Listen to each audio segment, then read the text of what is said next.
Welcome to Bloomington Today. I'm Kaylin Cockrell. Thanks for joining us.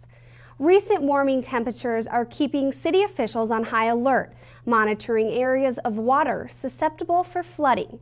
Over the week of March 28th, 9 Mile Creek was expected to peak. These photos were taken on Monday, April 4th of the creek at 106th Street. City Civil Engineer Scott Anderson says 9 Mile Creek did in fact peak last week. At this time, it looks like any flooding along 9 Mile Creek will be extremely minimal and is not expected to impact any homes or structures. The Minnesota River is expected to continue rising and crest the week of April 4th. Lower Lindale, south of 106th Street, will remain closed until the river recedes. While flooding seems minimal for Bloomington as of right now, Anderson did, however, want to encourage residents to keep in mind that spring rains still have the potential to greatly impact flood areas. Well, Bloomington police vehicles recently became more efficient, ultimately allowing officers more valued time to better serve the community. Take a look. I'm Police Commander Kevin Herman, and it's my job to keep the Bloomington Police Department connected to you. The men and women, sworn and civilian alike, of the Bloomington Police Department are dedicated, professional, and caring individuals. Protecting the city is all in a day's work, and finding new and improved advancements in technology to assist in that is essential to providing service to the community. One way to provide this service is through video surveillance mounted in every squad car, used to record offenses that can cause serious harm to the driving public. A 2010 decision by the State Office of Traffic Safety to fund hundreds of squad cameras throughout the state caught the Bloomington Police Department's attention almost immediately. We saw this as a great opportunity to get in on that state grant money and try to outfit our entire patrol fleet with in-squad cameras. We made a bid to outfit the entire fleet. We ended up getting 17 cameras paid for by the state at a price of almost $5,000 a piece, so it was a very sizable grant. The new state-of-the-art camera system allows evidence gathering and storing to be clean, quick, and concise. It also helps officers go back and look at events that often unfold quickly to see where they can make improvements to their own techniques. This is the camera system right here. It's got some controls on it here, and then everything is also controlled on the MDC itself on the touch screen. The camera, I said, is running all the time, so that when I actually activate my lights or I hit the record button, it backs up the record 30 seconds. So if I see a violator run the red light in front of me and I hit the record button, I've already recorded 30 seconds before that, and so I see the actual violation. Arbitrator 360 cameras are now inside every black and white squad, along with every street sergeant's vehicles. And instead of logging and storing endless VHS tapes, technology has allowed for squads to simply do this. Anytime they come by the police department, there's 2 Wi-Fi spots that the cameras hit. One on the back curb where we do roll call, and then one downstairs where the cars are stored overnight. When they hit those Wi-Fi spots, it automatically downloads and goes to a server over in IS. This quick logging allows officers to write reports in a timely manner and ultimately will keep many cases out of court. Because, as Commander Herman put it, if a picture is worth 1,000 words, imagine what a moving picture is worth. Officers can spend time on the streets where they can be most productive, serving the residents of Bloomington. Officer Herman says the cameras are a great addition to the Bloomington Police Department and will keep officers out of the office and on the streets serving residents. Also, city police officials want to clear up a common misconception regarding a device seen around the streets of Bloomington. You may have seen these small rectangular gadgets near traffic lights around the city. Many mistakenly think those devices are cameras. It turns out these are actually traffic management sensors. They used to bury these in the pavement, so people would pull up in their cars, they'd set the sensor off, the light would know there's a car here, it's time for the light to change. And now they're putting them on top of traffic lights. They work better in Minnesota. You don't have to tear the road up to change the sensor around or do maintenance on the sensor, and it's just a better system. The problem is they look like traffic cameras. Gallup says the city of Bloomington does not operate or monitor any traffic cameras, largely because of the impossibly large amount of data that would be collected. And the amount of storage needed to maintain that data, classify that data, figure out a retention schedule is just overwhelming. So if there were 24-hour cameras running, it'd be impossible to sort it, classify it, and track it down later if you needed it. Bloomington police officials ask residents not to call and request footage of an incident or accident after the fact, as there is no footage from intersections within the city. However, if residents are involved in an accident, it's always better to be safe and get a police officer on scene. Well, with spring, we can always count on the snow melting, but also on the rain falling. What better time to start making plans for a rain garden on your property? We spoke with a City of Bloomington Water Resources Specialist, Brian Greedall, who let us know exactly what a rainwater garden is. Rain gardens are a depression in the landscape which helps harvest rainwater. And rainwater runs into these depressions and it soaks into the ground, basically mimicking what would happen in a natural landscape before all the urbanization and impervious surfaces. Rainwater gardens are 6 to 12 inches deep and designed to capture runoff water. Who would have thought that colorful flowers, native grasses, and small shrubs could be pollutant reductors? In the past few years, Bloomington officials began implementing these gardens with homeowner consent in various neighborhoods to catch street drainage. Rain gardens are an urban best management practice used to help treat our stormwater runoff before it reaches the receiving water body, whether it be a small pond in the neighborhood or 9 Mile Creek or the Minnesota River. It captures sediments and different urban pollutants and things like that. Brian tells us rainwater gardens can be extremely low cost as well as an aesthetically pleasing way to help further filter stormwater going into our area lakes and ponds. If you'd like to develop a rain garden in your yard that does not take street drainage, most likely it won't require a permit if it's a smaller project. If you'd be interested in designing a garden on the exterior of your property near the street, contact the Engineering Department of Public Works. They'd be happy to assist you with any questions. Well, now it's time for a short break. When we return, we're joined by Human Services Administrative Coordinator Tracy Smith to talk about an upcoming event held right here at Civic Plaza. Stay with us. Oh, gee whiz, that was swell. Good job. Yes, my turn.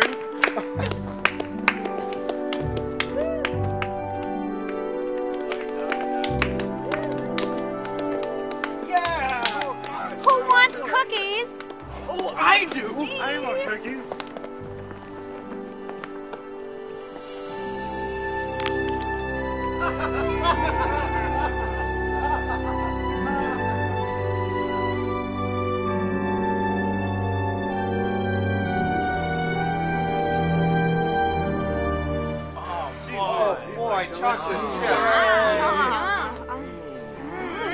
These sure are the best cookies, Mrs. J. You kids sure know how to work up an appetite. Can we work up an appetite tomorrow, too? Sure, Billy. Looks like Roscoe wants some too.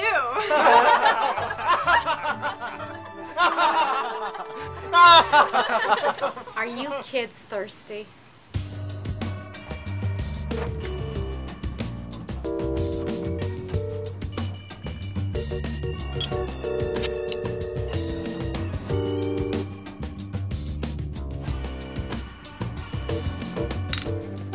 Ignoring underage drinking is the same as providing the bottle. It's time to take action. It's time to stop looking the other way. A message from the Edina Police Department and Edina Chemical Health Partners. Welcome back, everyone. We are now joined by Human Services Administrative Coordinator Tracy Smith. Welcome, Tracy. Thank you. Thanks for being here today. Okay. Well, let's just jump right into it. Why don't you tell us a little bit about the event that Human Services is putting on coming up on April 30th right here at Civic Plaza? Sure. Human Services is co-sponsoring with the League of Women Voters from Bloomington, Richfield, Edina, Hopkins, Minnetonka, and Eden Prairie, a youth homeless forum. So the event is called Homeless Youth in Suburbia. Okay. And it's an event really geared to help the community, the greater community, understand the problem of homeless youth in our communities and encourage them to take action. And move forward in ways to help those youth. Wonderful. Why, in your opinion, does the city of Bloomington choose to take on something like this? It is the first one, correct? It is the first one. The League of Women Voters came to the Human Services Division with the proposal for this event, and Bloomington is very unique in its city and having a Human Services Division which looks at issues which individuals and families face within the community. And a big part of who we are is partnering with other agencies and connecting people to the nonprofit organizations that support individuals in places where they need support and services. Youth homelessness is an area that we're aware of, but we haven't addressed in the past, and it's one of growing concern. And so the Human Services Division really felt like it was important to step forward and partner with the League in getting information out there and also bring together organizations, the nonprofits that actually do the work that support these youth. So part of the event will be a vendor fair where we will have organizations represented here. Oh, very neat. Well, walk us through kind of the lineup for that day. Are we having speakers or just start from the top? Sure. So the event starts at 9:30. The vendor fair starts at 9:30, and then starting at 10, we will have about a 2-hour forum in the Schneider Theater here at Bloomington Civic Plaza. And as part of that event, Tim Reardon, who is the CEO of the Reardon Foundation, he will be facilitating that 2-hour forum, which will include a video put together by Lutheran Social Services on youth homelessness. It actually shows the story of a local suburbia youth who faced homelessness and kind of how she came to where she is now. And then probably one of the most powerful parts of the day will be some personal stories. We have 3 young women lined up to come in to our students in our communities right now to talk about their stories. And the third woman, who I think you'll be talking with later, she's someone who faced homelessness and now is a nurse, I believe. So they will share their stories. And then we have a panel of community professionals coming in to talk about how they work with youth. Some are in the school districts, some are with some nonprofit organizations, and we have an individual also coming from the state of Minnesota, the homeless area of the state human services, to talk about some of the economic factors of homelessness for youth. So a very full day. It is a full 2 hours, a very full 2 hours. Some additional information will be shared, and then really at the end of the forum, a call to folks to reach out and to act in some way by whether it's supporting a neighbor, whether it's helping one of the organizations represented, or whatever avenue it might be. And then there'll be some additional time at the end for folks to go back and visit with the vendors again. Oh, well, that's very cool. Well, I think that a common misconception that many people may have is that homelessness, whether in youth or adults alike, is something that is most often found in inner cities. Is that always true, or could it be right here in Bloomington? It is here in Bloomington, and unfortunately, we don't have shelters here in Bloomington. So whether youth or adults, if somebody needs a shelter for the night, they find themselves having to go into Minneapolis. And those facilities then often end up turning people away because they don't have space for all of the individuals that show up there. Okay. And another component of that is this whole concept of being precariously housed. Because there aren't enough beds for folks who are homeless, there are, especially with youth, there are a lot of youth who might sleep on a friend's couch or sleep, with relatives, sleep in their car. And those are situations where their home environment, for whatever reason, is not meeting their needs at that time, and they are needing to find housing somewhere else. And it does happen here. We do have youth in Bloomington and in the other communities that are co-sponsoring this event that are in those situations. Okay. Well, I mean, it sounds like there's a definite need to get the word out there. Talk a little bit about the ultimate goal that Bloomington Human Services has when partnering to put on an event like this. I think there's a couple ultimate goals. One is awareness of the problem, and that there is an issue with youth in the suburbs not always having a place to call home.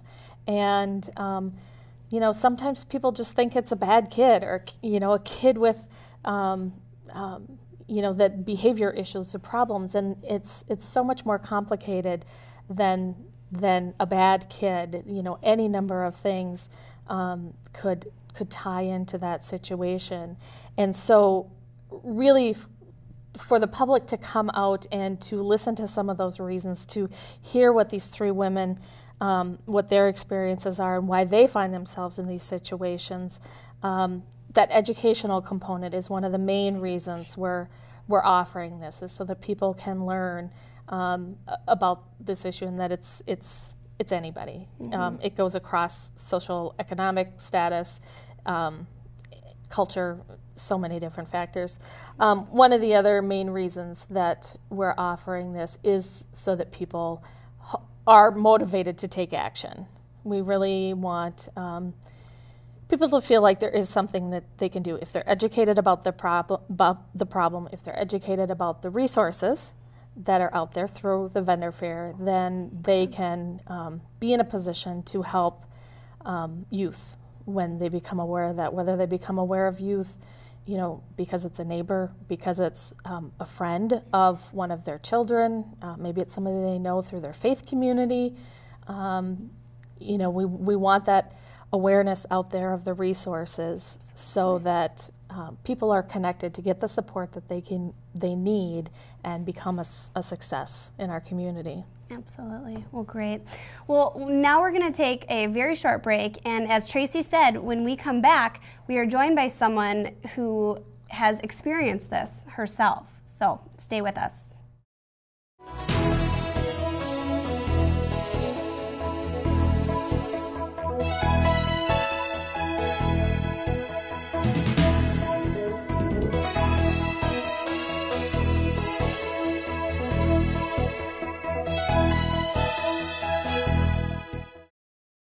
Welcome back, everyone. We're now joined by Cherie, and as I said before, she is someone that knows firsthand how beneficial programs like the Youth Homeless Forum can be. Welcome, Cherie. Thank you for inviting me today. Well, yeah, the thing is this is a story that needs to be told, and you have a very personal story regarding youth homelessness. Why don't you tell us a bit about your background? Well, for my early background, when I was about 12 years old, was my first experience with homelessness. I ran away. I was involved in some street trauma, and my parents were unable to support me when I got home. They didn't know which resources to access. They really weren't sure what was going on with me, and they were going through many of their own personal struggles. a friend of mine, some friends of mine were running away, and I started running away with them. And in the process, my parents' home was foreclosed, and they separated. And there really wasn't a home to go back to for a while. So from about 12 to 15, I would stay with relatives, sometimes my mother, sometimes my father, but I spent most of that time on the streets. I would stay in abandoned buildings. I would do what some people call squatting, where you would just find an abandoned house to sleep in and sleep there with friends. And I was one of many, many youth on the street. Very different backgrounds, very different stories, and we all depended on one another by trying to access family resources, community resources, and really trying to create safety in numbers. So I missed a lot of my formative school years being involved with my peers and being positive in my own community. And when I was about 15, my father obtained stable housing for my entire family, and that's what was kind of the turning point for me.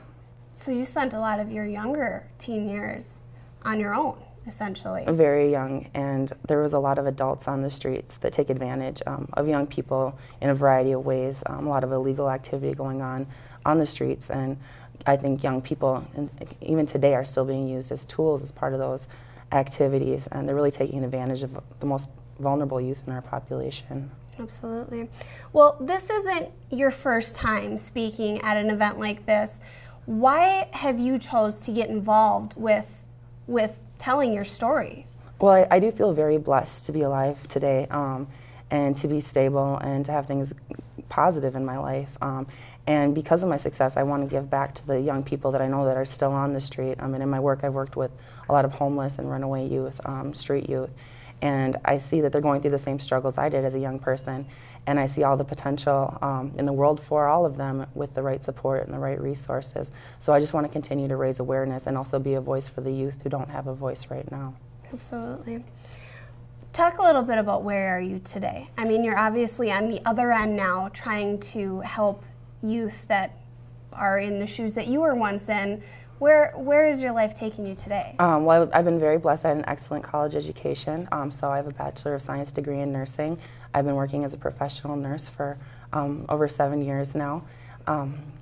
And I have 4 children of my own that are absolutely beautiful and amazing, and they're doing very well. And I'm able to work in different places to help youth realize their strengths and support them through their growth. Wonderful. Well, you know, if there's anything that you could tell viewers about this event, it's coming up here in the next couple of weeks. How would you encourage people to take the time out to stop by? I would encourage people to take the time out because I know the people that are organizing it are people that are in the field that are really aware of the realities of what is happening to these young people that are on the streets. And it's about people coming together and building stronger communities, because I think what the most success will occur is when youth can go back to their own families and their own communities and be supported by the people that they trust. I'd like to thank you, Sheree, for being with us today and encouraging people to get out there and attend this event. We have a short break right now, and we'll be back in just a moment. Stay with us.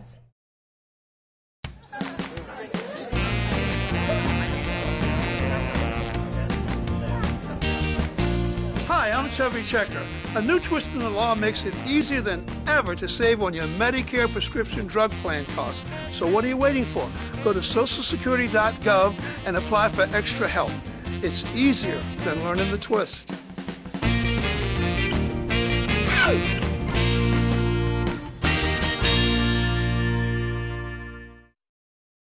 Welcome back, everyone. Well, as the saying goes, you can't understand other people's experiences until you've walked a mile in their shoes. While the Bloomington Chamber of Commerce and the local nonprofit organization Cornerstone are giving you that opportunity to do just that. Saturday, April 16th at 7:30 a.m., men, women, and children are invited to stop out to Macy's Court in the Mall of America and take a walk in high-heeled sandals, pumps, and stilettos for a cause. The goal of the project is to raise awareness and put a stop to violence against women and children. The 2010 event turnout was great. Mayor Jean Winstead stopped by and gave a pair of pink high-heeled pumps a try for this wonderful cause. There is a $25 entrance fee per walker. Children 12 and under walk free. Men, don't worry, there are loaner heels available for you free of charge. You can register on the day of the event or in advance online by visiting firstgiving.org/cornerstonemn. Well, it's almost time to dust off your clubs and get back out on the golf greens in Bloomington, and our local driving range may be expanding to make room for more golfers after the season. Highland Green's practice driving range may be moving from its current location on Normandale Boulevard to the middle of the Highland Greens property. The move would allow for major expansion of the range. Currently, there are 12 hitting stations, and if approved by the City Council, there'll be room for 36 golfers to brush up on their game. Construction could begin in September, with a new practice area opening in spring of 2012. Highland Greens Golf Course offers 2 9-hole par 3 courses. Course manager Rick Siddick tells us that even after the rough winter, the greens are in great shape, and he's looking forward to another busy season. He estimates Highland Greens will be opening sometime between April 12th and 15th if weather cooperates. And that's all the time we have for today. To get more information on city projects, parks, road construction, and events, visit the city's website. To check out past Bloomington Today shows or other city productions, visit Bloomington's YouTube channel, accessible right from the city's homepage. That and so much more is online right now at www.ci.bloomington.mn.us. We'll even do you one better. Sign up for eSubscribe to have updates sent right to your email or cell phone. This is Bloomington Today, a presentation of the City of Bloomington's Communications Division. I'm Kaylin Cockrell. Thanks so much for joining us today.